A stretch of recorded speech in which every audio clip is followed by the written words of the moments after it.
ఐటీలో ఎంట్రీ కావాలా? Trainee software engineer గా అజా కోడింగ్ ట్యూటర్ లో 2 వీక్స్ ట్రయల్ పీరియడ్ లో వెంటనే చేరండి. మన్యం ప్రాంతాల్లో మౌలిక సదుపాయాల గురించి ఎంత తక్కువ చెప్పుకుంటే అంత మంచిది. కనీస ప్రాథమిక అవసరాలు తీర్చుకోవడానికి కూడా అగచాట్లు పడే గ్రామాలు ఎన్నో ఉన్నాయి. ఏజెన్సీ వాసులు, కొండ ప్రాంతాల వాసులకు ఊరట కలిగించేలా ఆంధ్రప్రదేశ్ ప్రభుత్వం కీలక నిర్ణయం తీసుకుంది. అటువంటి ప్రాంతాల్లో కంటైనర్ ఆసుపత్రులను ఏర్పాటు చేస్తోంది. అందులో భాగంగా పైలట్ ప్రాజెక్టుగా పార్వతీపురం మన్యం జిల్లా సాలూరు మండలంలో కంటైనర్ ఆసుపత్రిని ఏర్పాటు చేశారు.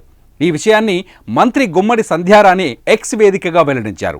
అనారోగ్యానికి గురైన వారిని, ప్రసవాల కోసం గర్భిణులను డోలీలో మోసుకుంటూ కొండల నుంచి కిందకు తీసుకువెళ్లాల్సిన పరిస్థితి ఉండేదని మంత్రి గుమ్మడి సంధ్యారాణి అన్నారు. కూటమి ప్రభుత్వం వచ్చిన తరువాత డోలీ మోతలకు స్వస్తి పలకాలని ముఖ్యమంత్రి నారా చంద్రబాబు నాయుడు నిర్ణయించారని తెలిపారు.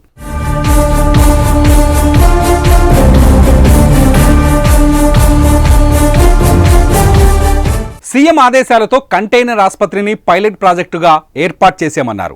సాలూరు మండలం తొనాం పిహెచ్సి పరిధిలోని గిరిశిఖర పంచాయతీ కరడవలసలో కల్పించినట్లు మంత్రి గుమ్మడి సంధ్యారాణి వెల్లడించారు.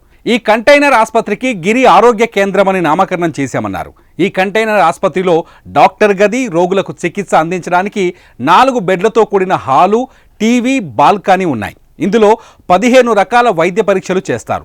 ఈ ఆసుపత్రి ద్వారా సాలూరు మండలంలోని 10 గ్రామాల గిరిజనులకు సేవలు అందనున్నాయి. దీంతో గిరిజన గ్రామాల ప్రజలు హర్షం వ్యక్తం చేస్తున్నారు. ఇలాంటి కంటైనర్ ఆసుపత్రులను ప్రభుత్వ ఆసుపత్రులు లేని ప్రాంతాల్లో ఏర్పాటు చేయాలని ప్రజలు కోరుతున్నారు.